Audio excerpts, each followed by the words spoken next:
여러분 안녕하세요. 지난 시간에 삶의 변화는 성령의 열매다라는 말씀을 드렸잖아요.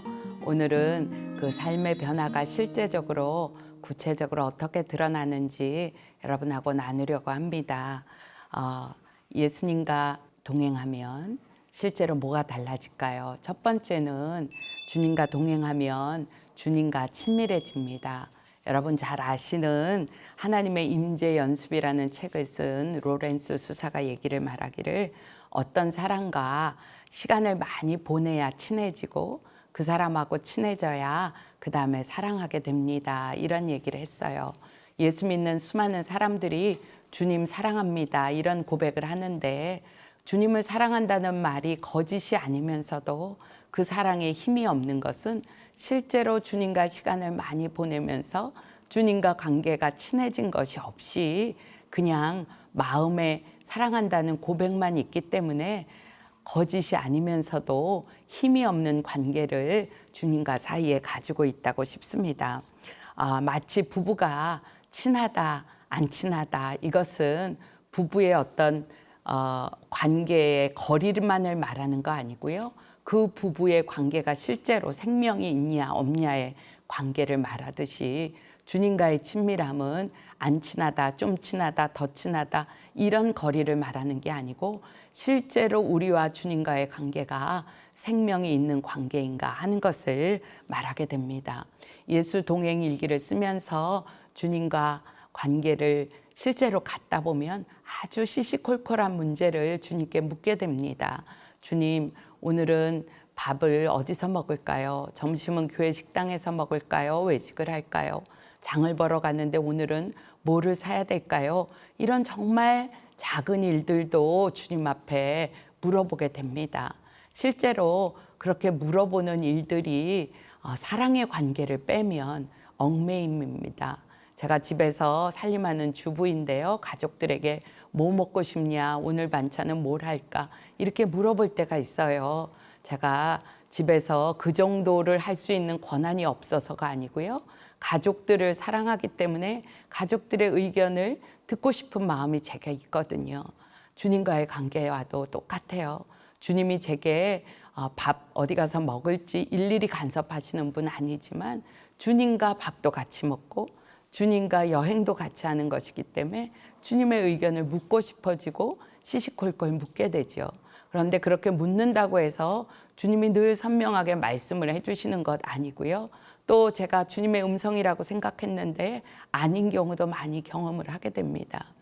그렇지만 그렇게 묻는 과정을 통해서 적어도 저는 주님과의 관계를 실제로 누리고 주님과의 관계가 더 친밀해지는 것을 경험하게 됩니다. 실패해도 날마다 실험하는 이 실험이 주님과의 관계를 생명의 관계로 이끄는 것이죠. 한 번은 제가 이 말씀을 선교사님들 모인 세미나 자리에서 전한 적이 있어요. 그랬더니 어떤 선교사님이 강의가 끝난 다음에 제게 질문을 하셨어요. 하나님이 우리에게 자유의지를 주셨는데 그렇게 시시콜콜 미주알 고주알 하나님께 다 여쭤보면 우리에게 주신 자유의지는 어떻게 되는 것입니까? 이런 질문을 하셨어요. 그래서 제가 그 질문에 어떻게 대답해야 될지를 몰랐기 때문에 즉시 주님께 여쭤봤어요. 주님, 이런 질문을 받았는데요. 어떻게 대답해야 돼요? 주님이 제게 즉시 너무나 분명하게 답을 주셨어요. 너희의 문제는 나에게 시시콜콜 미주알 고주알 다 물어보는 게 문제냐? 아니면 물어봐야 될 때 물어보지 않는 게 문제냐? 우리가 이론적으로 말하면 우리에게 자유의지를 주셨는데 그렇게 다 물어봐야 되냐? 이런 질문이 생길 수 있어요. 그런데 주님과의 교제가 실제가 되고 보면 우리의 일상에 너무나 많은 부분을 주님께 여쭤보고 해야 될 부분을 내 마음대로 하는 시간이 훨씬 많다는 것을 경험적으로 알게 됩니다. 많은 사람들이 신앙생활하면서 큰일을 만나면 주님의 뜻을 알고 싶어 합니다. 주님, 이 사람하고 결혼할까요? 주님, 이 직장을 택해야 될까요? 이 대학을 가야 될까요? 이런 질문을 주님 앞에 합니다. 그런데 대부분의 경우 주님으로부터 응답을 받지 못했다고 답답해합니다. 이유는 한 가지예요. 평소에 작은 일에 매일 시시콜콜 주님 앞에 묻는 일이 없는데 어떻게 갑자기 큰일에 대하여 주님의 응답을 분명하게 받을 수 있겠습니까? 이 관계, 전화만 들어도 엄마 목소리인지 아이 목소리인지 집사님 목소리인지 알 수 있는 건 평소에 늘 들었던 음성이기 때문에 알 수 있는 것과 똑같이 주님과의 평소에 친밀한 관계를 갖는 일은 우리의 믿음의 성장에도 너무나 중요한 일이겠습니다. 두 번째로 24시간 주님과 동행하는 이 삶의 핵심은요, 날마다에 있습니다. 변화의 열매 또는 영적인 성장은요, 지속성과 관계가 있습니다. 예수 동행 일기를 2달 동안에 20번 쓰고 1년 동안에 50번 쓰고 그게 중요한 게 아니고요. 꾸준히 중간에 빠지지 않고 꾸준히 하는 일이 너무도 중요합니다. 큐티 나눔을 하거나 예수 동행 일기 나눔방을 하거나 혹은 또 작정 기도를 하거나 이 모든 일들이 뭐예요? 꾸준하게 빠지지 않고 하기 위해서 하는 거잖아요. 예수 동행 일기를 나눔방 식구들이랑 쓴다는 거는요, 빠지지 않고 이 일이 꾸준히 가도록 서로가 붙잡아주는 관계라고 했잖아요. 그런데 이 꾸준함, 지속성이 바로 변화로 갑니다. 우리의 문제는 뭐냐면은요, 일주일 하다가 쉬고 3일 하다가 열흘 쉬고 또 다시 이틀 하다가 4일 쉬고 이래서 계속되는 단절이 있기 때문에 이것이 영적인 성장으로 가지 못하게 되는 거예요. 아주 작은 부분이라도 중간에 쉬지 않고 지속적으로 가는 이것이 우리를 성장하게 만듭니다. 제가 지금 나이 들어서 이 진리를 알게 되었다는 것이 너무도 안타깝습니다. 제가 젊었을 때 누가 가르쳐 주었으면 얼마나 좋았을까 하는 생각을 많이 해보게 됩니다. 여러분, 하나님이 주신 법칙은요, 자연의 법칙과 영적인 법칙이 결코 다르지 않더라고요. 운동하는 거 빠지지 않고 지속적으로 3개월 정도는 해야 몸이 바뀐다고 하잖아요. 외국어를 배우는 거 끊임없이 해서 국가 수반에 통역을 하는 정도가 되는 사람이요, 이제는 어느 경지에 이르러서 안 하는 게 아니고요. 그런 분들은 연습하는 일들을 더 게을리하지 않더라고요. 악기를 다루는 일 마찬가지로 피아니스트, 첼리스트 하루에 서너 시간씩의 연습은 기본으로 하고 있어요. 그런데 어떻게 영적인 일은 뜨끔뻑적하게 부흥회 때 한번 확 은혜를 받은 것으로 다 뒤집어져서 새로운 인생을 살기를 원할까요? 그것은 은혜에 대한 갈망이기보다는 어떻게 보면 그냥 한탕의 모든 걸 해결하려고 하는 도둑놈의 마음하고도 비슷하다고 제가 이렇게 아주 좀 막말처럼 그렇게 하게 됩니다. 우리가 날마다 아주 적은 것 같아도 그저 집에서 삼시세끼 밥을 먹는 거가 한 번에 보약 왕창 먹고 한 달 굶는 것보다 훨씬 중요하듯이 매일 말씀 읽고 기도하는 그 생활이 실제로 아무 일 변화가 없는 것 같아도 나를 건강하게 만드는 일에 제일 중요한 것입니다. 그래서 매일 쓰는 영성일기가, 매일 쓰는 예수 동행일기가 우리의 영적인 성장과 변화에 너무 중요한 것입니다. 우리가 매일 작은 일들이 꾸준히 뒷받침되는 이것, 그리고 넘어져도 바로 하루 만에 일어나는 이 일이 우리의 영적인 성장에 가장 소중한 일입니다. 성경에 보면 믿음의 선진들도 대부분 이 비밀을 알고 그것을 누리며 살았습니다. 날마다에 있었어요.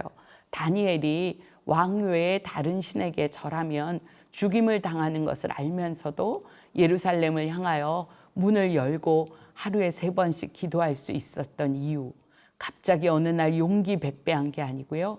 다니엘서 6장 10절에 보면 전에 하던 대로라는 표현이 나옵니다. 날마다 다니엘에게 있어서 예루살렘 성을 향하여 문을 열고 기도했던 그 일상이 핍박과 회유의 순간에도 그의 믿음을 지속할 수 있었던 힘이었습니다. 예레미야 선지자가 이스라엘을 향하여 너희들 돌아오지 않으면 망할 거야, 이 얘기를 하루 이틀이 아니고 수십 년 동안 전할 수 있었던 이유, 이스라엘 백성들이 결코 회개하고 돌아오지 않았는데도 다시 일어나 그것을 전할 수 있었던 이유, 에레미야 애가 3장에 보면 나오지요. 아침마다 주의 인자하심과 성실하심이 새롭도다. 날마다 예레미야는 눈물로 잠자리에 들었다가도 아침마다 주의 인자하심과 새로운 성실하심을 경험했기 때문에 변화하지 않는 이스라엘 백성을 향하여 한결같이 그 일을 전할 수가 있었던 것입니다. 영적인 성장은 지속성과 관계가 있습니다. 저희 아이가 중학교 때 치아 교정을 했는데 교정이 끝난 이후에도 거의 6, 7년 동안은 이 유지장치를 꼈어요. 이유는 교정해 놓은 이가 옛날로 돌아가려는 힘이 작용하기 때문에 밤마다 끼는 유지장치를 통하여 계속 유지하는 것이죠. 작은 이빨 하나도 돌려놓으면 원래로 돌아가고자 하는 힘이 그렇게 작용한다고 하면 내 마음대로 세상대로 살던 나의 체질이 주님이 원하시는 영적인 체질로 변화하고 그것이 유지되는 일이 어떻게 하루아침에 뜨끔뻑적한 기도로 되겠어요. 여러분, 날마다 나눔방 식구들과 같이 일기를 쓰고 기도하고 말씀 보고 하는 일을 작게 여기지 않으시기를 원합니다. 우리의 일상은 볼품이 없어요. 꺼내놓고 봐도 별일이 없어요. 그런데 늘 넘어지고 자빠지고 깨지고 하는 이야기 같은데 그 일들을 통하여 주님이 역사하셔서 하나님이 맺으시는 열매들이 있게 된다는 것입니다. 저희 부목사님 사모님 한 분이 일기에 너무 낙심이 돼서 이런 일기를 쓴 날이 있어요. 나는 작심 3일밖에 안 되는 존재다. 일기를 썼다가도 이렇게 넘어지고 3일 작정했다가도 또 못 쓰고 작심 3일밖에 안 되는 존재다. 이런 일기를 썼어요. 그래서 제가 그날 댓글을 이렇게 달아줬습니다. 사모님, 우리는 작심 3일도 안 되는 존재 맞아요. 우리에게는 작심 하루에 무한 반복만 있을 뿐입니다. 이렇게 일기를 써줬어요. 여러분, 제가 지금 예수를 믿고 60년이 지나오면서 잘한 거 있으면 딱 한 가지예요. 1000번 넘어졌지만 1001번째 일어났고요. 10,000번 넘어졌지만 10,000번째 일어났고요. 앞으로도 또 넘어질 것이지만 그 넘어진 자리에서 또 일어나는 거. 그거 하나만 제가 붙잡았더니 나머지는 주님이 다 하셨거든요. 우리 일기 쓰기 시작한 지 며칠 지나셨죠? 아유, 나는 작심 3일밖에 안 되나 봐. 이런 생각이 드시는 분들이 있다면 오늘 또 새롭게 날마다 새롭게 하시는 주님과 함께 다시 일어나 볼까요? 작심 하루 또 시작해 봅시다. 감사합니다.